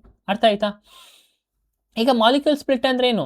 ಮಾಲಿಕ್ಯೂಲ್ ಸ್ಪ್ಲಿಟ್ ಅಂತಂದ್ರೆ ಈ 3 ಏನಾದರೂ ಸ್ಪ್ಲಿಟ್ ಆದರೆ ಅದನ್ನೇನಂತ ಕರಿತೀವಿ, ಮಾಲಿಕ್ಯೂಲ್ ಸ್ಪ್ಲಿಟ್ ಅಂತ ನಾವು ಕರಿತೀವಿ. ಅಲ್ಟ್ರಾವೈಲೆಂಟ್ ರೇಸ್ ಅಂತಂದ್ರೆ ಸೂರ್ಯನಿಂದ ಬರೋಂಥ ಒಂದು ಕಿರಣಗಳನ್ನ ಅಲ್ಟ್ರಾವೈಲೆಂಟ್ ರೇಸ್ ಅಂತ ಕರಿತೀವಿ. ಅರ್ಥ ಆಯ್ತಾ? ಇಷ್ಟು ಅರ್ಥ ಆಯ್ತಾ? ಈಗ ಮತ್ತೆ ಕ್ವಶನ್ ಓದಿ. Which of the following molecules is split apart by the higher energy ultraviolet to formation of the oxygen? ಈಗ ಏನಂತಂದ್ರೆ ನಮಗೆ ಅಟ್ಮಾಸ್ಫಿಯರ್ ಏನಿರುತ್ತೆ, ಆಕ್ಸಿಜನ್ ಇರುತ್ತೆ. ಈ O2 ಏನಾಗುತ್ತಪ್ಪ ಅಂತಂದ್ರೆ ಡ್ಯೂ ಟು ದ ಸನ್ಲೈಟ್, ಓಕೆನಾ. ಈ ಸನ್ಲೈಟ್ ಇಂದ ಏನಾದ್ರು ಈ ಮಾಲಿಕ್ಯೂಲ್ ಸ್ಪ್ಲಿಟ್ ಆಗ್ತಾ ಇದ್ರೆ ಇವಾಗ 2 ಸ್ಪ್ಲಿಟ್ ಆಗುತ್ತೆ, ಓಕೆನಾ. 2 O2, ಇದೊಂದು ಆಕ್ಸಿಜನ್ ಆಗಿ ಸ್ಪ್ಲಿಟ್ ಆಗುತ್ತೆ. ಆಮೇಲೆ ಈ ಅಟ್ಮಾಸ್ಫಿಯರ್ ಅಲ್ಲಿ ಫ್ರೀ ಆಕ್ಸಿಜನ್ ಕೂಡ ಇರುತ್ತೆ. ಈ ಸ್ಪ್ಲಿಟ್ ಆದಂಥ ಒಂದು ಆಕ್ಸಿಜನ್ ಜೊತೆಗೆ ಇನ್ನೂ ಒಂದು ಫ್ರೀ ಆಕ್ಸಿಜನ್ ಬಂದು ಜಾಯ್ನ್ ಆಗುತ್ತೆ.